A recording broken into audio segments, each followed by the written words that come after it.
Hello, hi everyone, welcome to our first ever blog. और ये है हमारे 5 दिन अंडमान ट्रिप के बारे में। चलिए स्टार्ट करते हैं।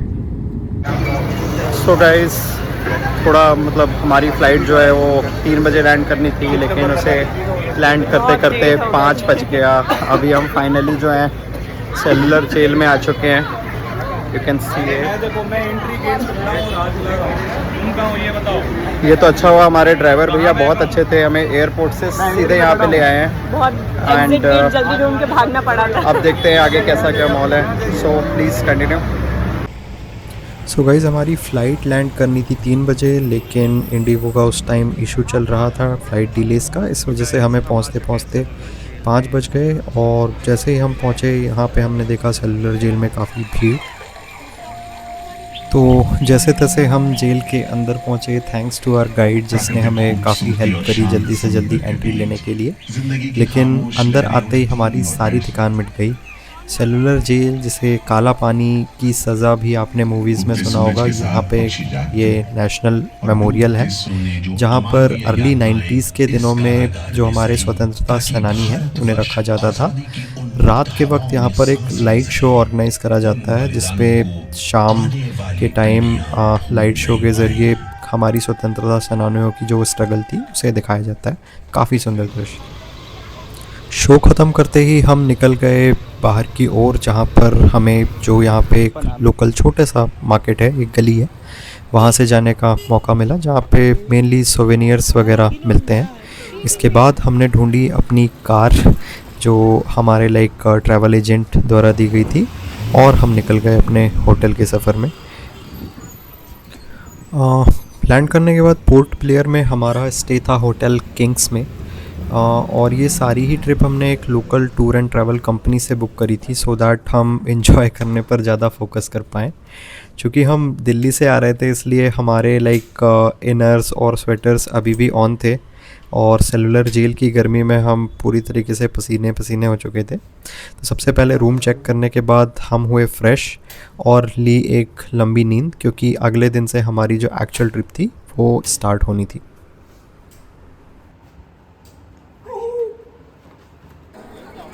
अगले दिन हम वापस निकल गए सेलुलर जेल के टूर के लिए। इस बार दिन में हमने जेल के जो भी बाकी चीज़ें हैं अपार्ट फ्रॉम लाइट शो, उन सबको विज़िट करा। और यहाँ पे centre of attraction Veer Savarkar ji, उनके सेल का भी विज़िट करके देखा कि उस टाइम क्या स्ट्रगल्स थी फ्रीडम फाइटर्स की। जेल विज़िट के बाद हम निकल गए अपने पहले आइलैंड विज़िट पर, जो कि था हैवलॉक आइलैंड। हम इसके लिए एक्साइटेड थे, बट इससे भी ज़्यादा एक्साइटिंग हमारे लिए ये चीज़ थी कि हमें हैवलॉक आइलैंड की जो जर्नी है वो याद से ट्रैवल करनी है। और रास्ते पे हमने देखा, बट आप ये यकीन नहीं मानेंगे कि जितना खूबसूरत फ़्लाइट लैंडिंग के टाइम अंडमान दिखता है, पहुंचने के बाद ये जगह उससे भी ज़्यादा सुंदर हो जाती है। चारों तरफ हरियाली, नीला आसमान और हर टाइम समुंदर की लहरों की आवाज़। ये काफ़ी ही एक्साइटिंग जगह है। हम फेरी बुक करने के लिए उसका जो स्पॉट होता है वहाँ तक पहुँचे, और यहाँ पर पहुँच के हमने सिक्योरिटी चेक इन की प्रोसेस कंप्लीट करी, जिस पे आपका लगेज, आपकी पर्सनल दोनों ही चेकिंग होती है। और इसके बाद हमने सबसे पहले देखी अपनी याच। एक फ्लोरोसेंट ग्रीन कलर की खूबसूरत याच हमारा यहाँ पर इंतज़ार कर रही थी, और इसके लिए हम काफ़ी एक्साइटेड थे, क्योंकि छोटी मोटी जो बोट्स होती है, लेट्स से गंगा किनारे या कहीं, वो तो हमने ट्रैवल करा था, बट इतनी बड़ी याच पर ट्रैवल करने का हमारा ये फ़र्स्ट टाइम एक्सपीरियंस था। प्रीति भी इसके लिए काफ़ी एक्साइटेड थी, और ये जर्नी हमारे लिए काफ़ी प्लीजेंट रही। ध्यान रखिएगा, अगर आपको बस में उल्टी होती या मोशन सिकनेस है, तो अपने साथ मोशन सिकनेस की गोली ज़रूर रखिए, और प्लीज़ सोइएगा मत, बिकॉज़ व्यू बहुत ही प्यारा है, आप ये मिस करना ज़रूर नहीं चाहेंगे। हैवलॉक आइलैंड पर पहुंचने के बाद सबसे पहले हमने एक चैलेंजिंग काम करा, अपने टूर गाइड कंपनी की कैब ढूंढी, और इसके बाद हम निकल गए अपने होटल की ओर। ट्राई कीजिएगा कि आप टूर कंपनी से ही यहाँ पर पैकेज लें, बिकॉज़ नई जगह है और हर चीज़ का टिकट प्लानिंग ये सब एक्टिविटीज़ आपको ड्रेन कर सकती हैं, आपका एक्सपीरियंस ख़राब कर सकती हैं। हम पहुँचे अपने रिज़ॉर्ट शांग्री-लास, जो कि यहाँ का काफ़ी फेमस रिज़ॉर्ट माना जाता है। और क्योंकि ये जगह बीच के किनारे है, नारियल के पेड़ों से घिरा हुआ है, तो काफ़ी एक बढ़िया सा एक्सपीरियंस हमें यहाँ पे मालूम हुआ। क्योंकि ये जगह बीच से लगा हुआ था, इसलिए समुंदर की लहरें हमें मतलब जैसे ही रिज़ॉर्ट पहुँचे वहीं से सुनाई दे रही थी। और हमारा एक आइलैंड में विज़िट और क्या कहते हैं स्टे का जो एक एक्सपीरियंस था, वो मतलब पहुँचते ही काफ़ी एक्साइटिंग हो गया। चेक इन में थोड़ा टाइम था, 1 घंटे का वक्त, इसलिए हमने काउंटर पे ही अपना लगेज फेंका और सबसे पहले निकल गए एक प्राइवेट बीच जो शांग्री-लास का ही है उसकी ओर। प्राइवेट बीच यहाँ पे जो भी होटल्स या रिज़ॉर्ट्स बीच के किनारे हैं उनको एक पर्टिकुलर स्पेस दे दिया गया है, let's say 100 metres 200 metres as per like there like contract. और ये एक्सपीरियंस जो लोग यहाँ पर बीच किनारे रहते हैं उनके लिए काफ़ी एक्साइटिंग है। बिकॉज़ नॉर्मली जो फेमस बीचेस है वहाँ पे आपको काफ़ी लोग देखने मिलेंगे, बट ये जगह एकदम शांत, एकदम सुकून भरी होती है। और जब भी आप आएँ तो ट्राई करिए हैवलॉक आइलैंड में आपका स्टे जो है वो बीच किनारे ही हो, सो दैट आप ये एक्सपीरियंस भी कर सकें कि बीच पर सिर्फ आप हैं या फिर 2-4 चुनिंदा लोग हैं और आप समुंदर की लहरें, उसकी शांति, उसके सुकून का एक बेहतरीन अनुभव ले सकें। एज यूजुअल आगे जाते हुए गाइस मेरे वाइफ के तानों को इग्नोर करिएगा, ये नोक-झोंक हमारे बीच में लगे रहती है।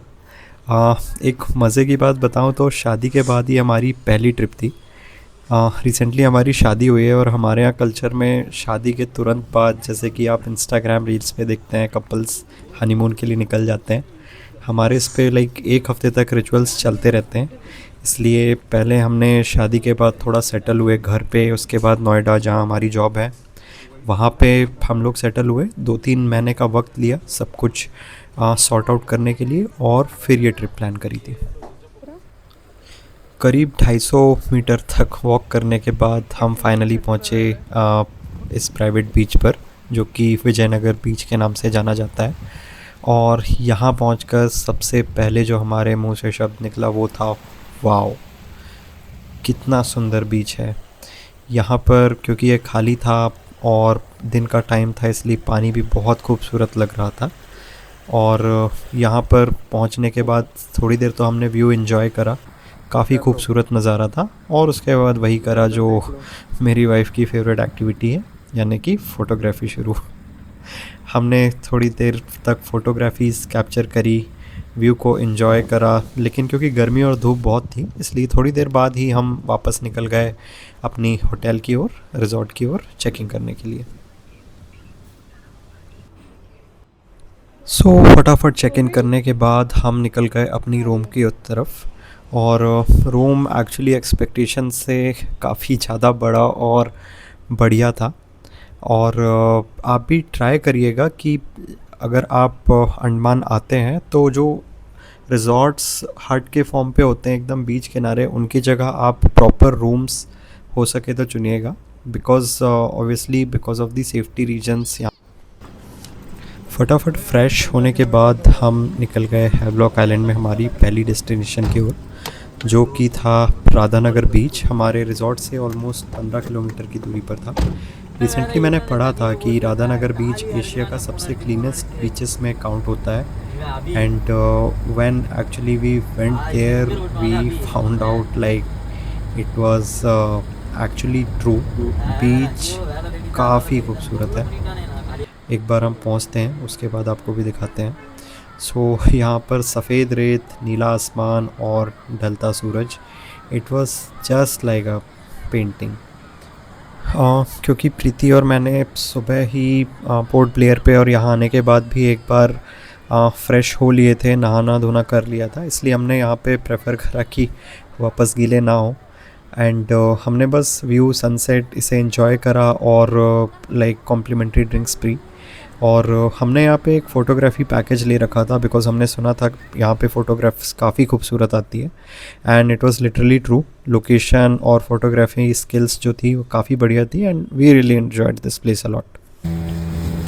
अगले दिन सुबह सुबह हम निकल पड़े एलिफेंट बीच की तरफ। इस बीच का एलिफेंट से वैसे तो कोई लेना देना नहीं है, बट ये फेमस है अपने वाटर एक्टिविटीज़ एंड स्पोर्ट्स के लिए। सो हमारे भी पैकेज में इंक्लूडेड था, सो हम यहाँ के लिए निकल गए। इस राइड को प्रीति और मैंने, क्योंकि स्पीड बोट में इतनी लंबी राइड फर्स्ट टाइम करी थी, ये लाइक हाफ एन आवर दूर है हमारे हैवलॉक से, so it was very enjoyable. And elephant beach पहुंचते ही हमें वाटर स्पोर्ट्स यहाँ जो भी होते हैं उनकी एक झलक मिल गई। ऑलमोस्ट लाइक यहाँ पे एक्टिविटीज़ सिमिलर टू गोवा या कोई भी अदर बीचेस है, बट यहाँ का अट्रैक्शन पॉइंट है specific activities like scuba diving, sea walk, snorkeling etc। पहले मैंने स्कूबा कर रखा था और प्रीति को स्विमिंग भी नहीं आती थी, इसलिए हमने सी वॉकिंग चूज़ करा। इसमें एक प्रेशराइज्ड हेलमेट पहना के 20 फीट वाटर में आपको लाइक उतारा जाता है, good for people who can't swim. और यहाँ पे जो भी सी लाइफ या फिर हमने फौना देखा, it was an amazing experience and very memorable and close to heart for both of us. ये हमारे लिए फ़र्स्ट टाइम एक्सपीरियंस था and we really enjoyed a lot. Next day हम निकले अपने last visiting island which was Neil island और शहीद द्वीप। यहाँ पर पहुँचते ही हमने वापस से सबसे पहले कैब को ढूंढा और पहुँचे अपने विजिटिंग लाइक रिज़ॉर्ट पर, जो कि था सेव ग्रीन रिज़ॉर्ट। ये थोड़ा खेतों के बीच और एक शांत जगह पे रिज़ॉर्ट था which was very green and actually like stands to its name. और यहाँ पर हमने थोड़ा बहुत पहले तो रूम चेकआउट करा, हमारे दिन की पूरी थकान थी तो थोड़ा रेस्ट करा और फिर लंच करके हम लाइक थोड़ा रेस्ट करके निकल पड़े अपने लास्ट स्पॉट पर। हमारा लास्ट विजिटिंग स्पॉट था लक्ष्मणपुर बीच, जो कि यहाँ से रिज़ॉर्ट से ऑलमोस्ट 30 मिनट्स दूरी पर था। सो हमने कैब वाले भैया को बुलाकर वापस 30 मिनट में ये सफ़र भी पूरा करा। लक्ष्मणपुर बीच एक रॉकी बीच है, यहाँ पर रेत नहीं है and this is famous for its rock bridges. And आप यकीन नहीं मानेंगे but one of the rock bridge जो यहाँ पर है वो इतना आइकॉनिक है कि बीच में ये विंडोज़ के जो लॉक स्क्रीन होती है उसका भी पार्ट था। Let me show you this particular glory which is available here so that आप भी इसका आनंद ले सकें। Just look at this beauty, how beautiful this. मुझे पता है आप लोगों ने भी ये अगर विंडोज़ लैपटॉप चलाएं तो उस पर ये वॉलपेपर देखा होगा। It is like too good to see like in front of you such natural thing happening. So that's it guys, this was our first vlog and keep like sharing and liking this one so that we can bring more and more for the future. Thank you.